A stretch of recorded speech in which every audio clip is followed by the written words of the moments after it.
ಇವತ್ತಿನ ತರಗತಿಯಲ್ಲಿ ಶಿಲುಬೆ ಏರಿದ್ದಾನೆ ಪದ್ಯಭಾಗದ ಮುಂದುವರೆದ ಭಾಗವನ್ನ, ಅಂದರೆ ಎರಡನೇ ಭಾಗವನ್ನ ಈ ತರಗತಿಯಲ್ಲಿ ನಾವು ನೋಡೋಣ. ಮೊದಲ ಭಾಗದಲ್ಲಿ ಕವಿ ಕ್ರಿಸ್ಮಸ್ ಹಬ್ಬದ ಆಚರಣೆ, ಕ್ರಿಸ್ಮಸ್ ಹಬ್ಬವನ್ನ ಆಚರಿಸುವಂತಹ ರೀತಿ ನೀತಿ, ಯೇಸು ಕ್ರಿಸ್ತನನ್ನ ಶಿಲುಬೆಗೆ ಏರಿಸಿದಂತಹ ಸಂದರ್ಭ, ಯೇಸು ಕ್ರಿಸ್ತನನ್ನ ಶಿಲುಬೆಗೇರಿಸುವಂತಹ ಸಂದರ್ಭದಲ್ಲಿ ಮಾಡಿದಂತಹ ಅವಮಾನ, ಹಬ್ಬಿಸಿದಂತಹ ಸುಳ್ಳು ಎಲ್ಲ ವಿವರಣೆಯನ್ನ ಕೊಟ್ಟು ಯೇಸು ಕ್ರಿಸ್ತನ ಕಾಲದಲ್ಲಿ ಇದ್ದಂತಹ ಮೋಸ, ಸುಳ್ಳು, ಅನ್ಯಾಯ, ದ್ರೋಹ, ಭ್ರಷ್ಟಾಚಾರಗಳಂತಹ ವಿಚಾರಗಳು ಇವತ್ತಿನ ಸಂದರ್ಭದಲ್ಲಿಯೂ ಕೂಡ ಬೇರೆ ಬೇರೆ ರೂಪವನ್ನು ತಾಳಿ ಮುಂದುವರೆದುಕೊಂಡು ಬಂದಿರುವುದನ್ನು ತಿಳಿಸ್ತಾ ಹೋಗ್ತಾರೆ. ಅವತ್ತು ಒಂದು ರೀತಿಯಲ್ಲಿ ಯುದ್ಧಗಳು ನಡೀತಾ ಇದ್ರೆ ಇವತ್ತೂ ಕೂಡ ಯುದ್ಧಗಳಿದ್ದಾವೆ. ಆದರೆ ಯುದ್ಧ ನಡೆಯುತ್ತಿರುವಂತಹ ರೀತಿಗಳು ಮಾತ್ರ ಬೇರೆ ಬೇರೆ. ಇವತ್ತು ನಾವು ಯುದ್ಧಗಳಲ್ಲಿ ರೈಫಲ್ಲು, ಟ್ಯಾಂಕು, ಬಾಂಬು, ಗ್ರೆನೇಡ್ಗಳನ್ನು ಬಳಸ್ತಾ ಇದ್ದೀವಿ. ಅವತ್ತು ಯುದ್ಧ ಮಾಡುವಾಗ ಒಂದು ಸಾಮ್ರಾಜ್ಯದ ಒಂದು ರಾಜನ ಕಡೆಯ ಸೈನಿಕರು, ಇನ್ನೊಂದು ಕಡೆಯ ರಾಜನ ಸೈನಿಕರು ಒಂದು ರಣರಂಗದಲ್ಲಿ ಮುಖಾಮುಖಿಯಾಗಿ ಬರ್ಜಿಗಳನ್ನ, ಬಿಲ್ಲುಗಳನ್ನ ಹಿಡಿದುಕೊಂಡು ಯುದ್ಧವನ್ನು ಮಾಡ್ತಾ ಇದ್ರು. ಆದರೆ ಇವತ್ತು ಆ ರೀತಿಯ ಯುದ್ಧಗಳಿಲ್ಲ. ಅಣುಬಾಂಬಿನ ಯುದ್ಧದಲ್ಲಿದ್ದೇವೆ, ಬಾಂಬುಗಳ ಯುದ್ಧದಲ್ಲಿದ್ದೇವೆ, ಗ್ರೆನೇಡುಗಳ ಯುದ್ಧದಲ್ಲಿದ್ದೇವೆ. ಅಂದ್ರೆ ಯುದ್ಧ ಅನ್ನುವುದು ಮುಂದುವರಿತಾ ಇದ್ರು ಕೂಡ ಆ ಯುದ್ಧ ಬೇರೊಂದು ರೂಪವನ್ನು ತಾಳಿರುವುದನ್ನು ನಾವಿಲ್ಲಿ ಕಾಣ್ತಾ ಹೋಗ್ತೇವೆ. ಹೀಗೆ ಅವತ್ತು ಇದ್ದಂತಹ ಸುಳ್ಳು, ದ್ರೋಹ, ಮೋಸ, ವಂಚನೆ ಈ ಎಲ್ಲವೂ ಕೂಡ ಇವತ್ತೂ ಕೂಡ ಯೇಸು ಕ್ರಿಸ್ತನ ಕಾಲದಿಂದ ಇಂದಿನವರೆಗೆ ಬೇರೆ ಬೇರೆ ರೂಪವನ್ನು ತಾಳಿಕೊಂಡು ಮುಂದುವರೆದುಕೊಂಡು ಬಂದಿರುವುದನ್ನು ಈ ಪರಿಸರದಲ್ಲಿ, ವ್ಯವಸ್ಥೆಯಲ್ಲಿ ನಾವು ಕಾಣಬಹುದು. ಆದರೆ ಇವತ್ತಿನ ಸಂದರ್ಭದಲ್ಲಿ ಯಾರು ಬಲಿಷ್ಠವಾದಂತಹ ಕೈಗಳೋ, ಯಾರು ಅಣುಬಾಂಬಿನಲ್ಲಿ, ಶಸ್ತ್ರಾಸ್ತ್ರಗಳಲ್ಲಿ ಯಾರು ಬಲಿಷ್ಠರಾಗಿರ್ತಾರೋ ಅವರು ಗೆಲುವನ್ನು ಸಾಧಿಸುವುದಕ್ಕೆ ಸಾಧ್ಯವಾಗ್ತಾ ಇದೆ. ಇವತ್ತಿನ ಸಂದರ್ಭದಲ್ಲಿ ಗೆಲುವಿಗೆ ಒಳ್ಳೆಯತನ, ಕೆಟ್ಟತನ ಅನ್ನುವುದಿಲ್ಲ. ಅವತ್ತಿನ ಕಾಲದಲ್ಲಿ ಇದ್ದದ್ದು ಒಂದು ರೀತಿಯಲ್ಲಾದರೆ ಇವತ್ತಿನ ಕಾಲದಲ್ಲಿ ಬಲಿಷ್ಠವಾದಂತಹ ಕೈಗಳು ಗೆಲ್ಲುವುದನ್ನು ನಾವು ಕಾಣ್ತಾ ಇದ್ದೇವೆ. ಅವತ್ತಿನ ಕಾಲದಲ್ಲಿಯೂ ಕೂಡ ರಾಜನಂತಹ ಬಲಿಷ್ಠವಾದ ಕೈಗಳೇ ಗೆಲುವನ್ನು ಸಾಧಿಸಿರುವಂಥದ್ದು. ಇವತ್ತೂ ಕೂಡ ಅದನ್ನೇ ನಾವು ಕಾಣ್ತಾ ಹೋಗ್ತೇವೆ. ಜೊತೆಗೆ ಎದೆಯಾಳದ ಮುಯ್ಯಿಗಳು, ಸೇಡು, ದ್ವೇಷ ಈ ಯುದ್ಧಗಳಿಗೆ ಕಾರಣ ಆಗ್ತಾ ಇದ್ದಾರೆ.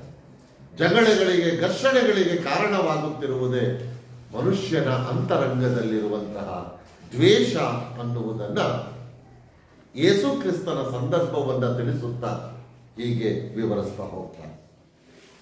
ಇನ್ನು ಎರಡನೇ ಭಾಗವನ್ನು ನಾವು ನೋಡ್ತಾ ಹೋದ್ರೆ ಎರಡನೇ ಭಾಗದಲ್ಲಿ ಹೀಗೆ ಹೇಳ್ತಾರೆ: ಇರುವ ತನಕ ನಿಮ್ಮ ಸಾಮ್ರಾಜ್ಯ, ಆಗುತ್ತೇನೆ ಕ್ರೋಧ ತಿಳಿಗೇಡಿತನಕ್ಕೆ ಆಜ್ಯ, ಬಂದೇ ತೀರುತ್ತದೆ ದೈವೀ ರಾಜ್ಯ ಎನ್ನುವಂತೆ ಏರಿದ್ದಾನೆ ಶಿಲುಬೆ ಜೀಸಸ್.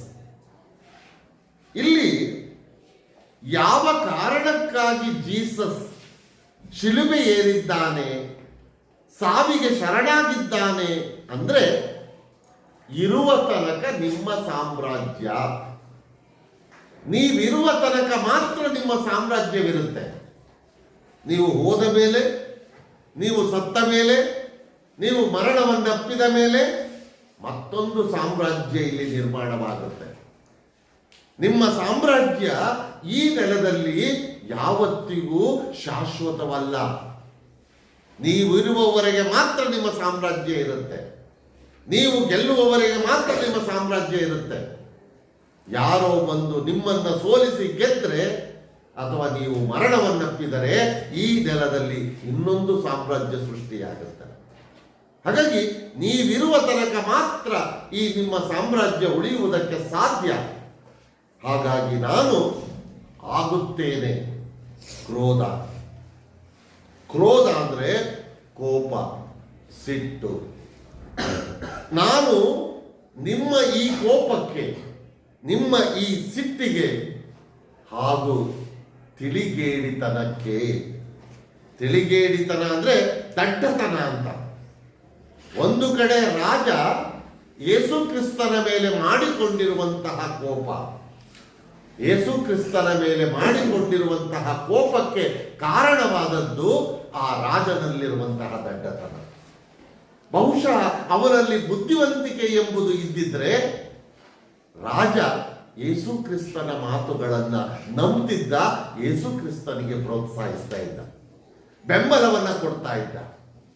ಆದರೆ ಇಲ್ಲಿ ಆ ರಾಜನಲ್ಲಿ ಈ ಅಂಶಗಳು ಇಲ್ಲದಿದ್ದ ಕಾರಣದಿಂದಾಗಿ ಈ ರಾಜ ಜೀಸಸ್ ಮೇಲೆ ಕೋಪಿಸಿಕೊಂಡು ತನ್ನ ದಡ್ಡತನವನ್ನು ತೋರಿಸಿದ್ದಾನೆ. ಅದಕ್ಕೆ ಜೀಸಸ್ ಹೇಳ್ತಾರೆ, ನಿಮ್ಮ ಕೋಪಕ್ಕೆ ಹಾಗೂ ನಿಮ್ಮಲ್ಲಿರುವಂತಹ ತಿಳಿಗೇಡಿತನಕ್ಕೆ, ದಡ್ಡತನಕ್ಕೆ ನಾನು ಆಗುತ್ತೇನೆ ಆಜ್ಯ. ಆಜ್ಯ ಅಂದ್ರೆ ತುಪ್ಪ ಅಂತ. ತುಪ್ಪ ಬೆಂಕಿಗೆ ಸುರಿದಾಗ ಬೆಂಕಿ ಇನ್ನು ಧಗಧಗನೆ ಹೆಚ್ಚಾಗಿ ಹುರಿಯುತ್ತೆ. ಬೇಗನೆ ಹುರಿದು ಬೇಗನೆ ನಾಶವಾಗ್ಬಿಡುತ್ತೆ. ಸಣ್ಣಗೆ ಹುರಿತಿದ್ರೆ ದೀರ್ಘಕಾಲದವರೆಗೆ ಬೆಂಕಿ ಹುರಿಯುತ್ತೆ. ಆದರೆ ತುಪ್ಪ ಸುರಿದಾಗ ಬೆಂಕಿ ಜೋರ ಹುರಿಯುತ್ತೆ, ಬಹುಬೇಗನೆ ಹುರಿದು ಬೂದಿ ಹಾಕಿಬಿಡುತ್ತೆ. ಹಾಗಾಗಿ ನಾನು ನಿಮ್ಮಲ್ಲಿರುವಂತಹ ಕೋಪಕ್ಕೆ, ನಿಮ್ಮಲ್ಲಿರುವಂತಹ ತಿಳಿಗೇಡಿತನಕ್ಕೆ ನಾನು ತುಪ್ಪವಾಗಿ ಅದೆಲ್ಲವನ್ನ ಬಹುಬೇಗನೆ ಸುಟ್ಟು ಹಾಕ್ತೇನೆ, ಬಹುಬೇಗನೆ ನಾಶ ಮಾಡ್ತೇನೆ. ಆಗ ಬಂದೇ ತೀರುತ್ತದೆ ದೈವಿ ರಾಜ್ಯ. ದೈವಿ ರಾಜ್ಯ ಅಂದ್ರೆ ದೇವರ ಸಾಮ್ರಾಜ್ಯ ಅಂತ, ದೇವರಂತಹ ಸಾಮ್ರಾಜ್ಯ ಅಂತ. ಈ ಭೂಮಿಯ ಮೇಲೆ ಎಲ್ಲ ಭ್ರಷ್ಟ ರಾಜಕೀಯ ಪಕ್ಷಗಳಿಂದ ದೂರವಾದಂತಹ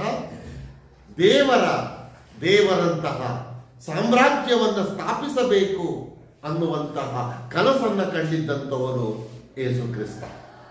ಹಾಗಾಗಿ ದೇವರ ರಾಜ್ಯ ಅಂತ ಅಂದ್ರೆ ಕೇವಲ ಸಜ್ಜನರಿಂದ, ಸತ್ಯವಂತರಿಂದ, ಪ್ರಾಮಾಣಿಕರಿಂದ, ಶಾಂತಿ ಪ್ರಿಯರಿಂದ ಕೂಡಿರುವಂತಹ ಆದರ್ಶಪ್ರಾಯವಾದಂತಹ ಒಂದು ಸಾಮ್ರಾಜ್ಯ. ಇಂತಹ ಒಂದು ಸಾಮ್ರಾಜ್ಯವನ್ನ ನಿರ್ಮಿಸಬೇಕು, ದೇವರಂತಹ ಸಾಮ್ರಾಜ್ಯವನ್ನ ಕಟ್ಟಬೇಕು ಎಂಬ ಕನಸನ್ನು ಕಂಡಿದ್ದಂಥವನು ಈ ಜೀಸಸ್. ಅಂತಹ ಒಂದು ಸಾಮ್ರಾಜ್ಯವನ್ನು ನಿರ್ಮಿಸುವುದಕ್ಕಾಗಿಯೇ ಈ ಜೀಸಸ್ ಎನ್ನುವಂತೆ ಏರಿದ್ದಾನೆ ಶಿಲುಬೆ. ಅವನು ಸಾವಿಗೆ ಸರಳಾದಂತಹ ಉದ್ದೇಶವೇ ಅದು. ನಾನು ಸತ್ತ ಮೇಲಾದರೂ ಈ ನೆಲದಲ್ಲಿ ನನ್ನ ಬಗ್ಗೆ ತಿಳಿಯಬಹುದು, ನನ್ನ ಸಂದೇಶಗಳನ್ನು ಅರ್ಥ ಮಾಡಿಕೊಳ್ಳಬಹುದು. ಆಗ ಒಂದು ದೇವರಂತಹ ಸಾಮ್ರಾಜ್ಯ ನಿರ್ಮಾಣವಾಗಬಹುದು. ನಾನು ಸತ್ತ ಮೇಲೆ ನನ್ನ ಸಂದೇಶಗಳನ್ನು ಅರ್ಥ ಮಾಡಿಕೊಂಡಂತಹ ಜನ ರಾಜನ ಸಾಮ್ರಾಜ್ಯವನ್ನ ಕೊನೆಗೊಳಿಸಬಹುದು. ಸತ್ಯವಂತರಿಂದ, ಸಜ್ಜನರಿಂದ, ಪ್ರಾಮಾಣಿಕತೆ ಕೂಡಿರುವ ಜನಗಳಿಂದ ಕೂಡಿರುವಂತಹ ಸಾಮ್ರಾಜ್ಯವನ್ನ ಜನ ನಿರ್ಮಿಸಬಹುದು ನಾನು ಸತ್ತ ಮೇಲೆ ಅನ್ನುವ, ನಾನು ಸತ್ತ ಮೇಲಾದರೂ ದೇವರ ಸಾಮ್ರಾಜ್ಯ ನಿರ್ಮಾಣವಾಗಬಹುದು ಅನ್ನುವ ಆಶಯದಿಂದ ಜೀಸಸ್ ಸಂತೋಷದಿಂದಲೇ ಶಿಲುಬೆಗೆ ಏರಿದ್ದಾನೆ. ಜೀಸಸ್ ಸತ್ತು ಹೋಗಿ ಸುಮಾರು 2000 ವರ್ಷಗಳನ್ನು ನಾವಿವತ್ತು ದಾಟ್ತಾ ಇದ್ದೇವೆ. ಇಷ್ಟಾದರೂ ಕೂಡ 2000 ವರ್ಷಗಳನ್ನು ನಾವು ದಾಟಿದ್ದರೂ ಕೂಡ ಯೇಸು ಕ್ರಿಸ್ತ ಬಯಸಿದಂತಹ ದೇವರ ಸಾಮ್ರಾಜ್ಯ ನಿರ್ಮಾಣವಾಗಿದೆಯೇ ಅನ್ನುವ ಪ್ರಶ್ನೆಯನ್ನು ನಾವು ಹಾಕ್ಕೊಂಡ್ರೆ ಅಂತಹ ಸಾಮ್ರಾಜ್ಯವನ್ನ ಅವತ್ತಿನಿಂದ ಇವತ್ತಿನವರೆಗೆ ನಿರ್ಮಿಸುವುದಕ್ಕೆ ಈ ಜಗತ್ತಿನಲ್ಲಿ ಯಾರಿಂದಲೂ ಕೂಡ ಸಾಧ್ಯವಾಗಿಲ್ಲ.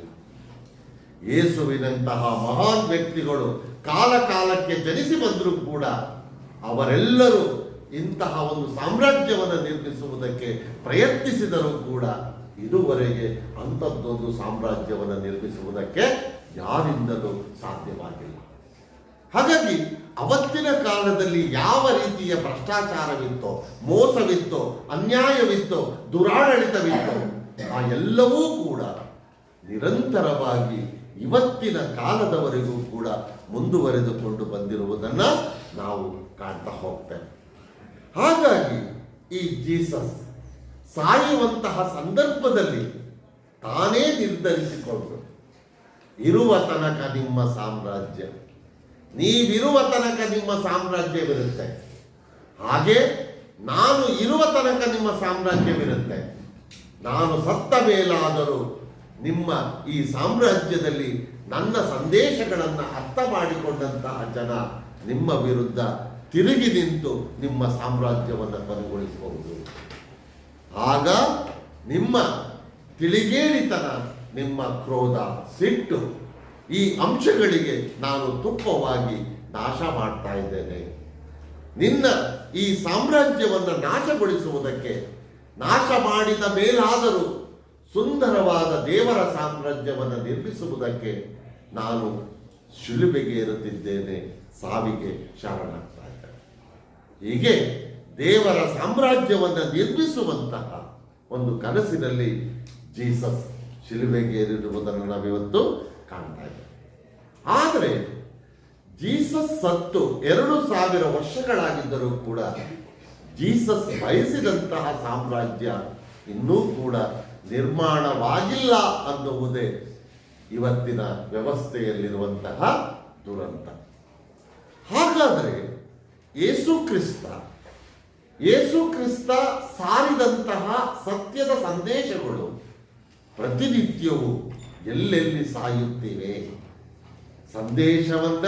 ಸತ್ಯದ ಸಂದೇಶವನ್ನ ಎಲ್ಲಿ ಸಾಯಿಸುವಂತಹ ಪ್ರಯತ್ನವನ್ನು ಮಾಡುತ್ತಿದೆ ಅನ್ನುವುದನ್ನು ನೋಡ್ತಾ ಹೋದ್ರೆ ಒಂದೊಂದಾಗಿ ಹೀಗೆ ಹೇಳ್ತಾ ಹೋಗ್ತಾರೆ. ಇಗರ್ಜಿ, ಮಸಜೀದು, ದೇವಸ್ಥಾನ, ಮಠಗಳಲ್ಲಿ, ಮತದ ಮತಿರಹಿತ ಹಠಗಳಲ್ಲಿ, ಕೋರ್ಟು, ಕಾರ್ಖಾನೆ, ಠಾಣೆಗಳಲ್ಲಿ, ಕಣ್ಬೆಳಕ ಕಿತ್ತೆಸೆದು ಕುರುಡುಗೊಳಿಸುವ ನಮ್ಮ ಬಂದಿಖಾನೆಗಳಲ್ಲಿ, ಮಾಯೆಗೊಂದಾವರ್ತಿ ಹಣತೆ ಹೊತ್ತಿಸಿಕೊಳ್ಳದ ದಲಿತ ವಾಸದ ಸೋಗೆ ಬಿಲಗಳಲ್ಲಿ ದಿನನಿತ್ಯ ಶಿಲುಬೆ ಏರಿದ್ದಾನೆ ಜೀಸಸ್. ದಿನನಿತ್ಯ ಶಿಲುಬೆ ಏರಿದ್ದಾನೆ ಜೀಸಸ್. ದಿನನಿತ್ಯವೂ ಜೀಸಸ್ ಶಿಲುಬೆ ಏರುತ್ತಿದ್ದಾನೆ ಅಂದರೆ ಸಾಯುತ್ತಿದ್ದಾನೆ ಅಂತ. ದಿನನಿತ್ಯವೂ ಜೀಸಸ್ ಸಾಯುತ್ತಿದ್ದಾನೆ ಅಂದ್ರೆ ದಿನನಿತ್ಯವೂ ನಮ್ಮ ಈ ವ್ಯವಸ್ಥೆಯಲ್ಲಿ ಸತ್ಯವನ್ನ ಸಾಯಿಸುವಂತಹ ಪ್ರಯತ್ನ ನಡೆಯುತ್ತಿದೆ, ಸತ್ಯವನ್ನ ಕೊಲ್ಲುವಂತಹ ಪ್ರಯತ್ನ ನಡೆಯುತ್ತಿದೆ. ಎಲ್ಲ ಕಡೆಯೂ ಕೂಡ ದ್ರೋಹ, ಸುಳ್ಳು, ವಂಚನೆಗಳೇ ವಿಜೃಂಭಿಸುತ್ತಿರುವುದನ್ನು ನಾವು ಕಾಣ್ತಾ ಇದ್ದೇವೆ. ಬಹುಶಃ ಆ ಕಾರಣದಿಂದಲೇ ನಮ್ಮಲ್ಲಿ ಕೆಲವರು ಹೇಳ್ತಾರೆ, ಒಳ್ಳೆಯವರಿಗೆ ಇದು ಕಾಲ ಅಲ್ಲ ಅಂತ, ಒಳ್ಳೆಯವರು ಬದುಕಕ್ಕಾಗಲ್ಲ ಅಂತ, ಒಳ್ಳೆಯವರು ಸಂತೋಷವಾಗಿ ಜೀವಿಸುವುದು ತುಂಬಾ ಕಷ್ಟ. ಆದರೆ ಇವತ್ತು ಮೋಸ ಮಾಡುವವರು, ದ್ರೋಹ ಮಾಡುವವರು, ಸುಲಿಗೆ ಮಾಡುವವರು, ಲಂಚ ಪಡೆಯುವವರು ಇವತ್ತು ರಾಜಾರೋಷವಾಗಿ ಬದುಕುತ್ತಿರುವುದನ್ನು ನಾವು ಕಾಣ್ತೇವೆ. ಇವತ್ತು ಯಾರೋ ಸಣ್ಣ ಪುಟ್ಟ ತಪ್ಪುಗಳನ್ನು ಮಾಡಿರುವವರು ಸೆರೆಮನೆ ಸೇರಿ ಜೈಲು ವಾಸವನ್ನು ಅನುಭವಿಸ್ತಾ ಇದ್ರೆ, ಕೋಟ್ಯಾಂತರ ರೂಪಾಯಿ ಹಗರಣಗಳಲ್ಲಿ ಸಿಲುಕಿಕೊಂಡು ಬಚಾವಾಗಿ ಕೋರ್ಟಿನಲ್ಲೂ ಗೆಲುವನ್ನು ಸಾಧಿಸಿ ರಾಜಾರೋಷವಾಗಿ ತಿರುಗಾಡುತ್ತಿರುವ ಗುಂಪು ನಮ್ಮ ಮುಂದೆ ಮತ್ತೊಂದಿದೆ. ಇದು ನಮ್ಮ ದೇಶದ ವ್ಯವಸ್ಥೆ. ಏನೇ ತಪ್ಪನ್ನ ಮಾಡಿದರೂ ಕೂಡ ಹಣವನ್ನು ಕೊಟ್ಟು ಜಯಗಳಿಸಬಹುದು ಅನ್ನುವಂತಹ ನಂಬಿಕೆಗಳು ಇವತ್ತು ನಮ್ಮ ಜನಗಳ ಮನಸ್ಸುಗಳಲ್ಲಿ ತುಂಬಿರುವುದನ್ನು ನಾವು ಕಾಣ್ತಾ ಇದ್ದೇವೆ. ಹಾಗಾಗಿ ಸತ್ಯ ಅನ್ನುವುದು ಎಲ್ಲ ಕಡೆಯೂ ಕೂಡ ಇವತ್ತು ಸಾಯುತ್ತಿದೆ. ಸತ್ಯವನ್ನ ಕೊಲ್ಲುವಂತಹ ಪ್ರಯತ್ನ ನಮ್ಮ ವ್ಯವಸ್ಥೆಯಿಂದ ಇವತ್ತು ನಡೀತಾ ಇದೆ. ಹಾಗಾಗಿ ಜೀಸಸ್ ಅವತ್ತು ದೈಹಿಕವಾಗಿ ಸತ್ತಿದ್ರೂ ಕೂಡ ಇವತ್ತು ಜೀಸಸ್ನಂತಹ ಸತ್ಯಗಳು, ಜೀಸಸ್ನಂತಹ ದೇಹಗಳು ಇವತ್ತು ಸಾವಿರಾರು ಸಾಯುತ್ತಿರುವುದು ನಮ್ಮ ಕಣ್ಮುಂದೆ ನಡೀತಾ ಇದೆ.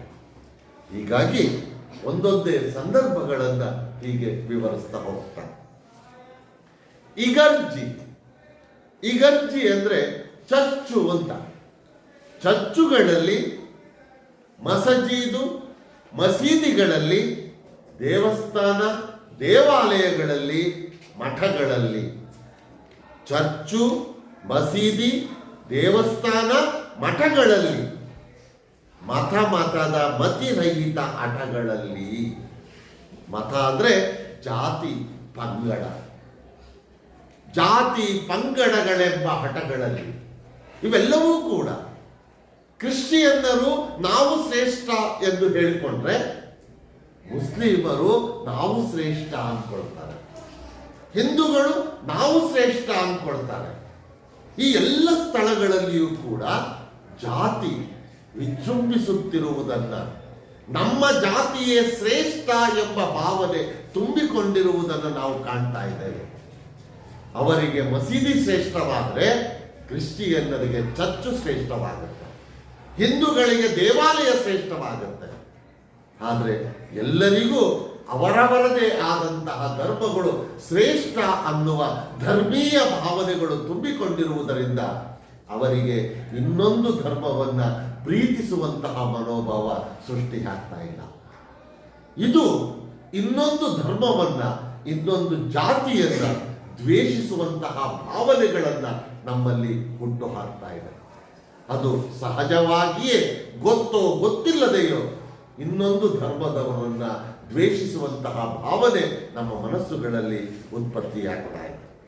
ಹಾಗಾಗಿ ಮತದ ಜಾತಿಗಳೆಂಬಂತಹ ಘರ್ಷಣೆಗಳು ನಮ್ಮಗಳಲ್ಲಿ ತುಂಬಿಕೊಂಡಿದೆ.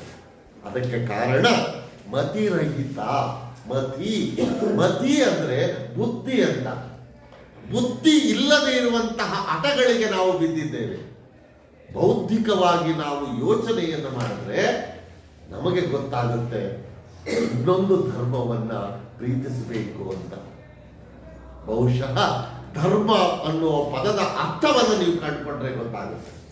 ಧರ್ಮ ಅಂದ್ರೆ ಒಳಿತು, ನ್ಯಾಯ ಅಂತ. ನಾವಿದನ್ನ ಆಡು ಭಾಷೆಯಲ್ಲಿಯೂ ಕೂಡ ಬಳಸ್ತೇವೆ. ಯಾರಾದರೂ ತಪ್ಪನ್ನ ಮಾಡಿದಾಗ ಆ ತಪ್ಪನ್ನ ಖಂಡಿಸುವಾಗ ನಾವು ಹೇಳ್ತೇವೆ, ಏನಯ್ಯ ನಿನಗೆ ಧರ್ಮ ಏನಯ್ಯ ಅಂತ. ಅಂದ್ರೆ ನ್ಯಾಯನ ಅಂತ.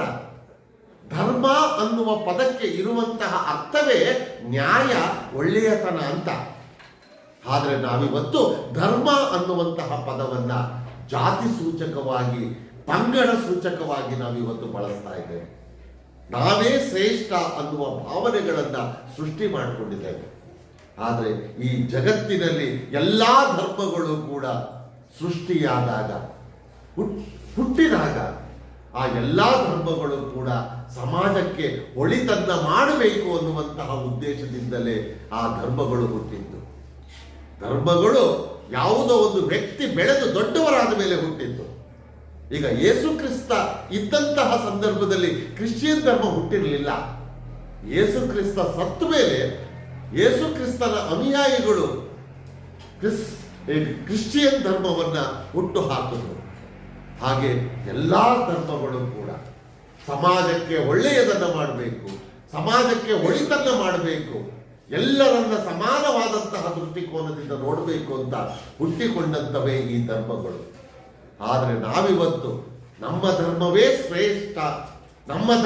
ಶ್ರೇಷ್ಠ ಅನ್ನುವ ಸ್ವಾರ್ಥದ ಭಾವನೆಗಳನ್ನು ನಾವಿವತ್ತು ಬೆಳೆಸಿಕೊಂಡು ಇನ್ನೊಂದು ಧರ್ಮವನ್ನ ದ್ವೇಷಿಸುವಂತಹ ಪ್ರಯತ್ನಕ್ಕೆ ನಾವು ಮುಂದಾಗಿದ್ದೇವೆ.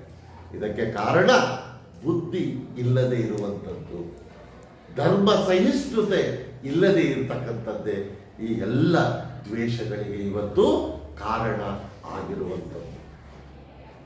ಜೊತೆಗೆ ಕೋರ್ಟುಗಳಲ್ಲಿ, ಕಾರ್ಖಾನೆಗಳಲ್ಲಿ, ಠಾಣೆಗಳಲ್ಲಿ, ಇವತ್ತು ಕೋರ್ಟುಗಳಲ್ಲಿ ಪ್ರತಿನಿತ್ಯವೂ ಕೂಡ, ಪ್ರತಿ ಕ್ಷಣವೂ ಕೂಡ ಸತ್ಯ ಸಾಯುತ್ತಿರುವ ಲಕ್ಷಾಂತರ ಉದಾಹರಣೆಗಳನ್ನು ನೋಡಬಹುದು.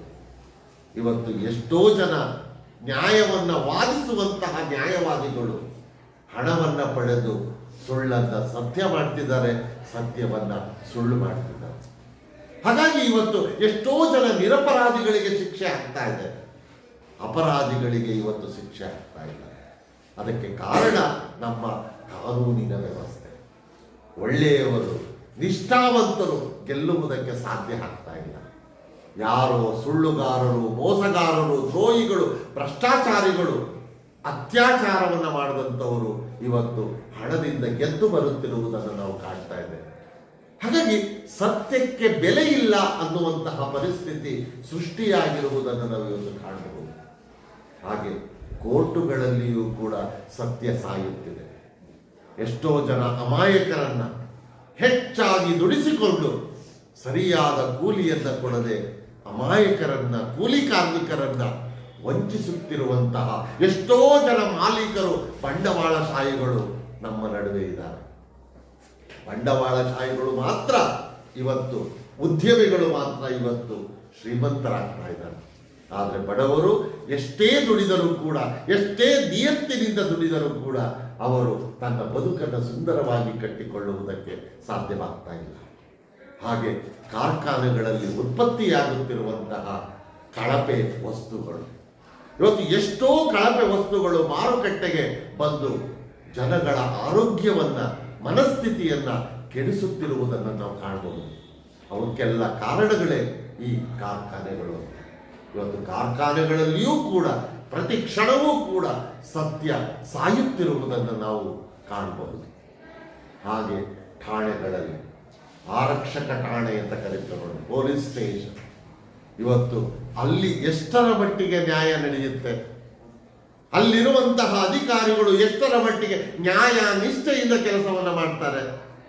ಯಾರೋ ಬಂದು ಹಣವನ್ನು ಕೊಟ್ರೆ ಅವನು ಎಂತಹ ದೊಡ್ಡ ಅಪರಾಧವನ್ನು ಮಾಡಿದ್ರು ಕೂಡ ಅವನನ್ನು ಬಿಡುಗಡೆಗೊಳಿಸ್ತಾರೆ, ಅಮಾಯಕರನ್ನ ಬಂಧಿಸ್ತಾರೆ, ಅಮಾಯಕರಿಗೆ ಇವತ್ತು ಶಿಕ್ಷೆ ಕೊಡ್ತಾರೆ, ತೊಂದರೆಯನ್ನು ಕೊಡ್ತಾರೆ. ಇವತ್ತು ಠಾಣೆಗಳಲ್ಲಿಯೂ ಕೂಡ ಪ್ರತಿನಿತ್ಯವೂ ಪ್ರತಿಕ್ಷಣವೂ ಸತ್ಯ ಸಾಯುತ್ತಿರುವುದನ್ನು ನಾವಿಲ್ಲಿ ಕಾಣ್ತಾ ಇದ್ದೇವೆ. ಜೊತೆಗೆ ಕಣ್ಬೆಳಕ ಕಿತ್ತೆಸೆದು ಕುರುಡುಗೊಳಿಸುವ ನಮ್ಮ ಬಂದಿಖಾನೆಗಳಲ್ಲಿ ಸೆರೆಮನೆ ವಾಸಿಗಳು, ಇವತ್ತು ಸೆರೆಮನೆ ವಾಸಿಗಳಲ್ಲಿ ಬಹುತೇಕ ಮಂದಿ ನಿರಪರಾಧಿಗಳು ಅನ್ನುವ ಮಾತು ಕೂಡ ಇದೆ. 60-70% ಮಂದಿಗಳು ನಿರಪರಾಧಿಗಳಂತೆ. ಯಾವುದೋ ತಪ್ಪು, ಯಾರೋ ಮಾಡಿದ ತಪ್ಪು ತಾನು ಒಪ್ಪಿಕೊಂಡು ಶಿಕ್ಷೆಯನ್ನು ಅನುಭವಿಸ್ತಾ ಇದ್ದಾರೆ. ಆದರೆ ನಿಜವಾಗಿ ತಪ್ಪುಗಳನ್ನು ಮಾಡಿದಂತಹ ಜನ ಇವತ್ತು ಜೈಲಿನಿಂದ ಹೊರಗಡೆ ಇದ್ದು ರಾಜಾರೋಷವಾಗಿ ಓಡಾಡಿಕೊಂಡು ಸುಖದಿಂದ ಜೀವನವನ್ನು ನಡೆಸ್ತಾ ಇದ್ದಾರೆ. ಹಾಗಾಗಿ ಇವತ್ತು ನಮ್ಮ ಬಂದಿಖಾನೆಗಳು ಕೂಡ, ನಮ್ಮ ಸೆರೆಮನೆಗಳು ಕೂಡ ಕಣ್ಬೆಳಕನ್ನ, ಕಣ್ಣಿನ ದಾರಿಯನ್ನ ಕುರುಡುಗೊಳಿಸುವಂತಹ, ಜನರನ್ನೇ ಕುರುಡಾಗಿಸುವಂತಹ ನಿಟ್ಟಿನಲ್ಲಿ ಕೆಲಸ ಮಾಡುತ್ತಿರುವುದನ್ನು ನಾವು ಕಾಣ್ತಾ ಹೋಗ್ತೇವೆ. ಇದರ ಜೊತೆಗೆ ಮಾಹೆಗೊಂದಾವರ್ತಿ ಹಣತೆ ವರ್ತಿಸಿಕೊಳ್ಳದ, ಹಣತೆ ಅಂದರೆ ದೀಪ ಅಂತ. ತಿಂಗಳಿಗೊಂದು ಸಾರಿ ಆದರೂ ಮಾಹೆ, ಮಾಹೆ ಅಂದ್ರೆ ತಿಂಗಳು ಅಂತ. ಮಾಹೆಗೊಂದಾವರ್ತಿ, ತಿಂಗಳಿಗೊಂದು ಸಾರಿಯಾದರೂ ದೀಪವನ್ನು ಹೊತ್ತಿಸಿಕೊಳ್ಳದ ದಲಿತ ವಾಸದ ಸೋಗೆ ಬಿಲಗಳಲ್ಲಿ, ದಲಿತರು ವಾಸಿಸುತ್ತಿರುವಂತಹ ಗುಡಿಸಲುಗಳಲ್ಲಿ. ಇಲ್ಲಿ ದೀಪ ಅಂದ್ರೆ ದೀಪವನ್ನು ಹೊತ್ತಿಸಿಕೊಳ್ಳುವುದು ಅಂತ ಅಲ್ಲ, ಜ್ಞಾನವನ್ನು ಪಡೆಯುವುದು ಅಂತ. ಇವತ್ತು ಎಷ್ಟು ಜನ ದಲಿತ ಸಮುದಾಯದಿಂದ ಬಂದಂತಹ ಜನ ತಮ್ಮ ಹಕ್ಕುಗಳಿಗಾಗಿ ಹೋರಾಟವನ್ನು ಮಾಡಿ ಸಮಾಜದಿಂದ ಸಿಗುತ್ತಿರುವಂತಹ ಎಲ್ಲ ಸವಲತ್ತುಗಳನ್ನು ಪಡೆದುಕೊಂಡು ಇವತ್ತು ಎಷ್ಟು ಜನ ಸುಖವಾಗಿ ಜೀವಿಸ್ತಾ ಇದ್ದಾರೆ.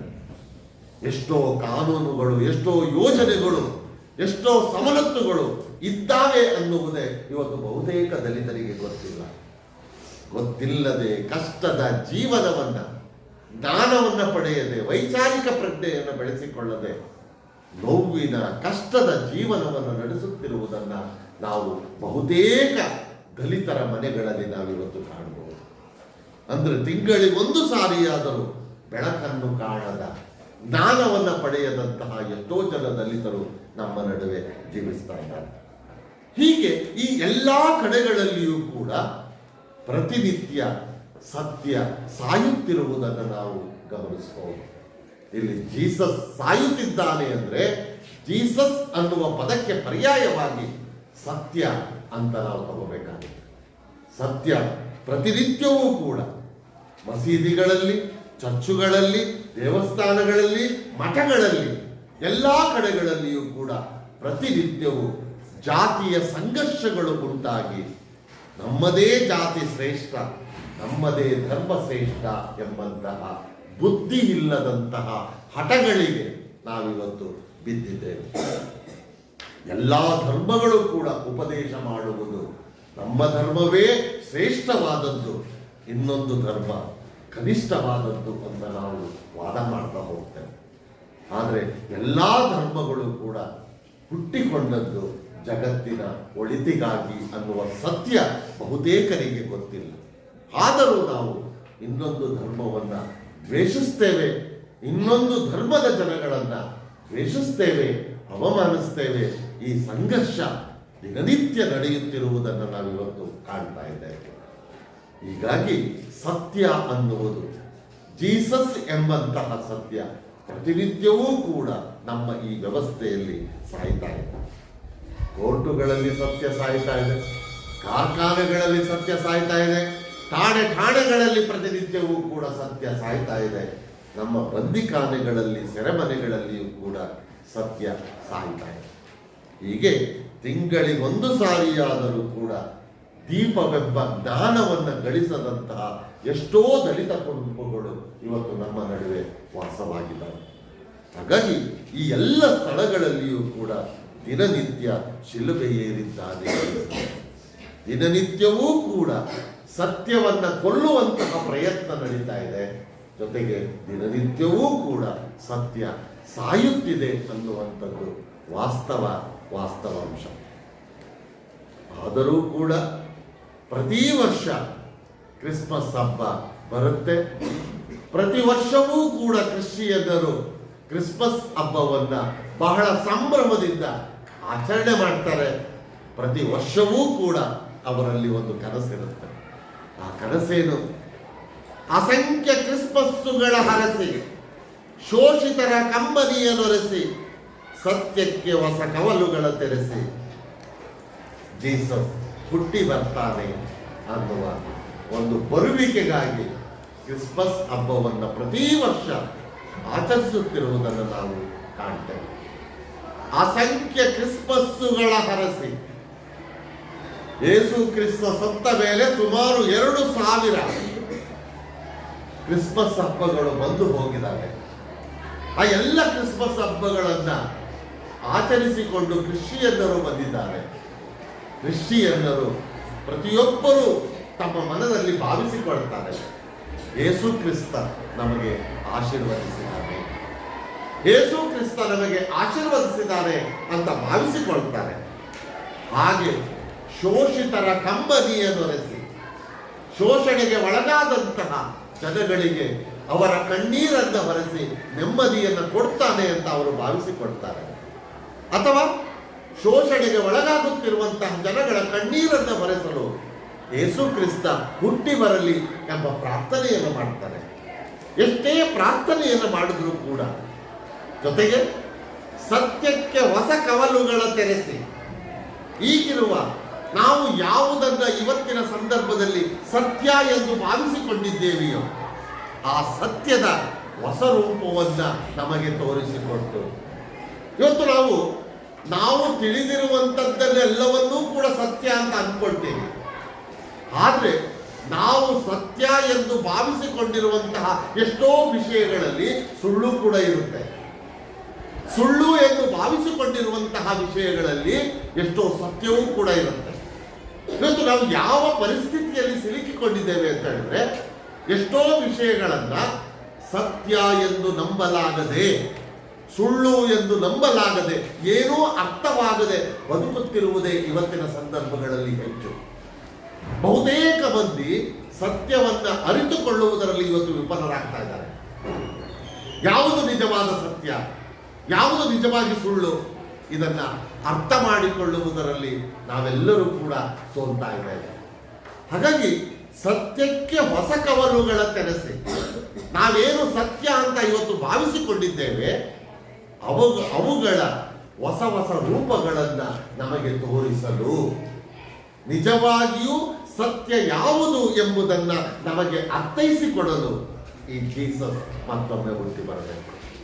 ಮತ್ತೊಮ್ಮೆ ಹುಟ್ಟಿ ಬಂದು ಜಗತ್ತಿಗೆ ಪ್ರೀತಿ, ದಯೆ, ಕರುಣೆಯ ಸಂದೇಶವನ್ನು ಸಾರಬೇಕು ಅನ್ನುವ ಆಶಯದಲ್ಲಿ ಪ್ರತಿ ವರ್ಷವೂ ಕೂಡ ಕ್ರಿಶ್ಚಿಯನ್ನರು ಕ್ರಿಸ್ಮಸ್ ಹಬ್ಬವನ್ನು ಆಚರಿಸಿಕೊಂಡು ಬರುತ್ತಿರುವುದನ್ನು ನಾವು ಕಾಣ್ತಾ ಇದ್ದೇವೆ. ಆದರೂ ಕೂಡ ಜೀಸಸ್ ಹುಟ್ಟಿ ಬಂದಿಲ್ಲ. ಆದರೂ ಕ್ರಿಶ್ಚಿಯನ್ನರು ಹಬ್ಬವನ್ನು ಆಚರಿಸುವುದನ್ನು ನಿಲ್ಲಿಸಿಲ್ಲ. ಯಾಕೆಂದರೆ ಇವತ್ತಿನ ಪರಿಸ್ಥಿತಿಗೆ ಯೇಸುವಿನಂತಹ ವ್ಯಕ್ತಿಗಳು, ಜಗತ್ತಿಗೆ ಶಾಂತಿಯ ಸಂದೇಶವನ್ನು ಕೊಟ್ಟಂತಹ ಯೇಸುವಿನಂತಹ ವ್ಯಕ್ತಿತ್ವದವರು ಇವತ್ತಿಗೂ ಪ್ರಸ್ತುತ ಅವಶ್ಯಕ ಅನ್ನುವುದು ಈ ಕವಿತೆಯ ಮೂಲಕ ನಮಗೆ ಗೊತ್ತಾಗ್ತಾ ಹೋಗುತ್ತೆ. ಯೇಸುವಿನ ಸಂದೇಶಗಳನ್ನು ಮತ್ತೊಮ್ಮೆ ನಾವು ನೋಡೋದಾದರೆ, ನಿನ್ನ ಪ್ರಭುವಾದ ದೇವರನ್ನು ಪ್ರೀತಿಸು ಹಾಗೂ ನೆರೆಹೊರೆಯವರನ್ನು ಪ್ರೀತಿಸು ಅಂತ ಹೇಳ್ತಾರಲ್ಲ, ಇದು ನಾವೆಲ್ಲರೂ ಈ ಭೂಮಿಯ ಮೇಲೆ ಜನಿಸಿರುವ ನಾವೆಲ್ಲರೂ ಕೂಡ ದೇವರ ಮಕ್ಕಳು, ಒಬ್ಬನ ಮಕ್ಕಳು. ನಾವೆಲ್ಲರೂ ಒಬ್ಬರ ಮಕ್ಕಳಾದರೆ ನಾವೆಲ್ಲರೂ ಸಹೋದರರಾಗ್ತೇವೆ. ನಾವೆಲ್ಲರೂ ಸಹೋದರರು ಅನ್ನುವ ಭಾವನೆ ಬಂದ್ಬಿಟ್ರೆ ಹಿಂದೂ, ಮುಸ್ಲಿಂ, ಕ್ರೈಸ್ತ, ಜೈನ, ಬೌದ್ಧ ಅನ್ನುವ ಧರ್ಮೀಯ ಸಂಘರ್ಷಗಳು ಎಷ್ಟೋ ನಿಂತು ಹೋಗ್ತವೆ, ಎಷ್ಟೋ ಕಡಿಮೆ ಆಗ್ತವೆ, ಇಲ್ಲದಂತಾಗ್ತದೆ. ಯಾಕೆಂದ್ರೆ ನಾವೆಲ್ಲರೂ ಒಂದು ಅನ್ನುವ ಭಾವನೆ ಬರ್ತದೆ. ಜೊತೆಗೆ ನಿನ್ನೆಗೆ ಶಪಿಸುವವರಿಗೆ ಒಳ್ಳೆಯದಾಗಲಿ ಎಂದು ಹಾರೈಸು ಅನ್ನುವ ಅವನ ಸಂದೇಶ ಇದೆಯಲ್ಲ, ಯಾರು ನಮಗೆ ಎಷ್ಟೇ ಕೆಟ್ಟದ್ದನ್ನು ಮಾಡಿದ್ರೂ ಕೂಡ ನಾವು ಅವರಿಗೆ ಒಳ್ಳೆಯದಾಗಲಿ ಅಂತ ಸುಮ್ಮನಾಗೋದಿದೆಯಲ್ಲ, ಅದೇ ರೀತಿಯಲ್ಲಿ ದೇವರಲ್ಲಿ ಪ್ರಾರ್ಥನೆ ಮಾಡೋದಿದೆಯಲ್ಲ, ಇದು ಕೂಡ ಪ್ರೀತಿ ವಿಶ್ವಾಸವನ್ನ ಹುಟ್ಟು ಹಾಕುತ್ತೆ. ಹಾಗೆ ಮತ್ತೊಬ್ಬರು ನಿನ್ನ ಜೊತೆಯಲ್ಲಿ ಹೇಗಿರಬೇಕೆಂದು ನೀನು ಬಯಸುತ್ತೀಯೋ, ಇತರರು ನಿನ್ನೊಡನೆ ಹೇಗೆ ವರ್ತಿಸಬೇಕೆಂದು ನೀನು ಬಯಸುತ್ತೀಯೋ, ನೀನೂ ಕೂಡ ಅವರೊಡನೆ ಹಾಗೆಯೇ ವರ್ತಿಸು ಅಂತ ಹೇಳೋ ಮಾತಿದೆಯಲ್ಲ. ನಾವು ಇನ್ನೊಬ್ಬರ ಬಗ್ಗೆ ಮಾತ್ರ ಹೇಳ್ತೇವೆ, ಅವನು ಸರಿಯಾಗಿ ನಡ್ಕೋಬೇಕು ಅಂತ. ನಾನೆಷ್ಟು ಮಟ್ಟಿಗೆ ನಡ್ಕೊಳ್ತಾ ಇದ್ದೀನಿ? ಅವನು ನಡೆದುಕೊಳ್ಳಬೇಕು ಎಂದು ಬಯಸಿದಂತೆ ನಾನು ಹಾಗೆ ನಡ್ಕೊಂಡ್ಬಿಟ್ರೆ ಜಗಳವೂ ಇಲ್ಲ, ದ್ವೇಷವೂ ಇಲ್ಲ, ವೈರತ್ವವೂ ಇಲ್ಲ, ನಾವೆಲ್ಲರೂ ಒಂದು ಅನ್ನೋ ಭಾವನೆ ಬರುತ್ತೆ. ಹಾಗಾಗಿ ಧರ್ಮಗಳ ನಡುವಿನ ಸಂಘರ್ಷ, ಜಾತಿಗಳ ನಡುವಿನ ಸಂಘರ್ಷ ನಡೆಯುತ್ತಿರುವಂತಹ ಈ ಕಾಲಕ್ಕೆ ಯೇಸು ಕ್ರಿಸ್ತ ತುಂಬಾ ಪ್ರಸ್ತುತ ಆಗ್ತಾನೆ, ತುಂಬಾ ಮುಖ್ಯ ಆಗ್ತಾನೆ. ಹಾಗಾಗಿ ಯೇಸುವಿನನ್ನ ಮತ್ತೆ ಬರಲಿ ಎಂದು ಪ್ರಾರ್ಥನೆಯನ್ನು ಮಾಡುವಂತಹ ಕ್ರಿಸ್ಮಸ್ ಹಬ್ಬವನ್ನು ಕ್ರಿಶ್ಚಿಯನ್ನರು ಪ್ರತಿ ವರ್ಷವೂ ಕೂಡ ಆಚರಿಸಿಕೊಂಡು ಹೋಗುತ್ತಿರುವುದನ್ನು ನಾವು ಕಾಣಬಹುದು. ಇದಿಷ್ಟು ಈ ಪದ್ಯ ಭಾಗಕ್ಕೆ ಸಂಬಂಧಿಸಿದಂತಹ ವಿಚಾರಗಳು ಅಲ್ಲಿಗೆ ನಿಲ್ಲಿಸ್ತವೆ.